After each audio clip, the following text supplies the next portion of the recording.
show there are hundreds of problems that plague SMEs in India, but not all of them are rolling up and dying. In fact, many of them have become big success stories thanks to smart business models, top-of-the-line technology, and some brilliant marketing. Asha Gopalakrishnan picks out some winners for you. It's a dirty job, but someone's got to do it. That's perhaps what inspired 49-year-old Sarita Savriya to launch a housekeeping service, Express Housekeeper, a decade ago. The beginnings were humble and the going was tough for the first few years. That's because Indians barely cared about outsourcing housekeeping. And it was even tougher because this business is labor-intensive and deals with people from a sensitive section of society. But the entry of multinational corporations and the boom in the realty and retail market helped Express Housekeeper gain critical mass. Today, Express Housekeeper is a 75 crore rupee enterprise employing 12,000 people and has grown at a CAGR of over 25% for the past 3 years. And now, sky quite literally is the limit for Savriya. Now I am into pantry service. I am into maintenance of all electrical, mechanical services. We are coming into all horticulture. And it is like we have started giving the training programs for others also. If you think that plan is all over the place, think again. Rating agency CRISIL has listed Express Housekeeper as one of the 50 leading SMEs in India last year. CRISIL survey studied 10,000 SMEs and rated them on a scale of 1 to 8, with 1 being the highest score. Express Housekeeper has been rated SME 2, indicating high creditworthiness.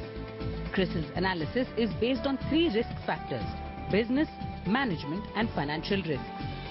Apart from financial statements, the survey assessed SMEs on various qualitative parameters like sustainability of the business plan, long-term viability of the unit, the organizational structure of the enterprise, and the quality of its systems and processes for management risks.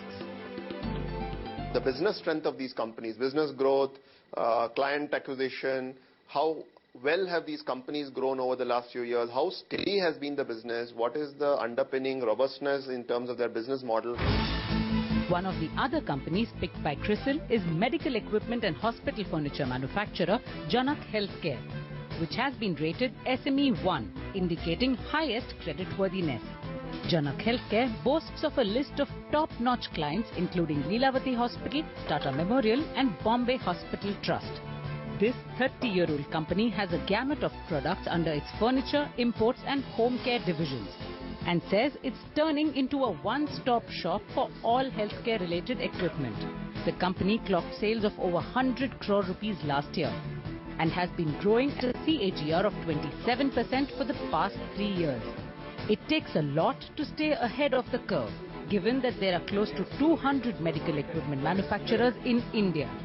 And promoters of this company realized that.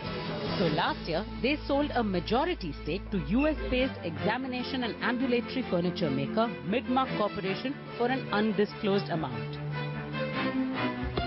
Midmark has a very fine team of managers, technical competence. A very fine thing that we have learned is something known as lean production system.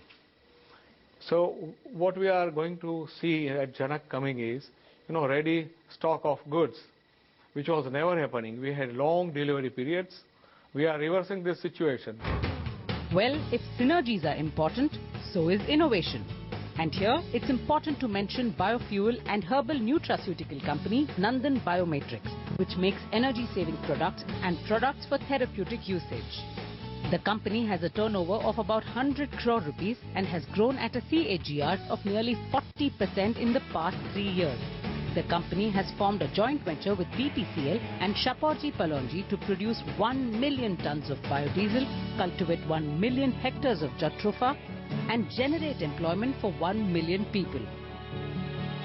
The project, which is called 111, is modelled as a public-private panchayat partnership where the land belongs to the panchayat.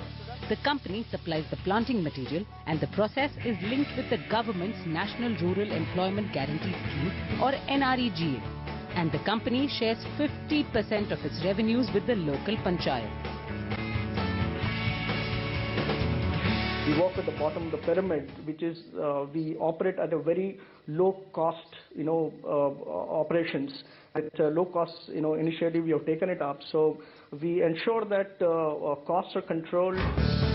Nandan Biomatrix has been rated SE1A on the National Small Industries Corporation or NSIC CRISIL scale, which measures performance capability and financial strength as two distinct dimensions. Performance has been measured on a 5-point scale, with 1 being the highest, and financial strength under 3 categories, with A signifying the strongest. And then there are those that may not be rated or surveyed, but are exotic in their own simple way. Like Delhi-based Ferns and Petals, the only branded floral retail chain which was set up in 1994. With an annual turnover of over 100 crore rupees, it is one of the biggest success stories in retail SMEs and has been growing at a CAGR of 30% over the past 3 years. Its unique proposition is a wide variety of flowers sourced from India and abroad, delivered in record time at your doorstep. Standardized, designer, aesthetically designed products across the country. Today you can get a McDonald's anywhere in the world which is a similar product. So why not have flowers? Ferns and Petals started off as a series of standalone stores, but it was quick to learn that franchising is the name of the game.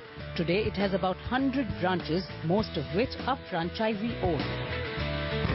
Well, every venture goes through the learning curve. But what if learning is the venture? What if you could get online, log in and get lessons on a subject of your choice on a virtual blackboard, or let's say a whiteboard? We are talking about Tutor Vista, an online tutoring service that started in 2005 with the idea of tutoring students in the US.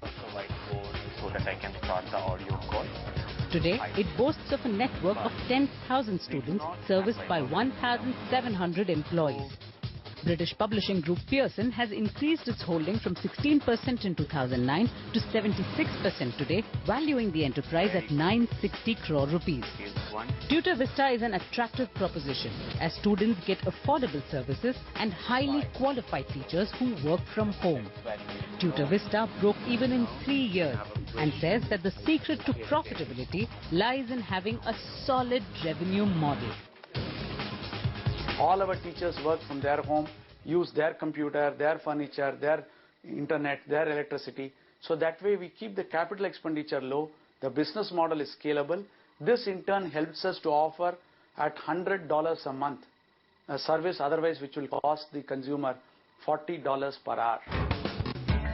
There aren't many such success stories in India's SME sector. So what's the magic formula? It could be anything: a brilliant idea, a one-of-a-kind business model, innovation, or just the right partner. The important thing is to have a solid, scalable plan along with a massive appetite for risks.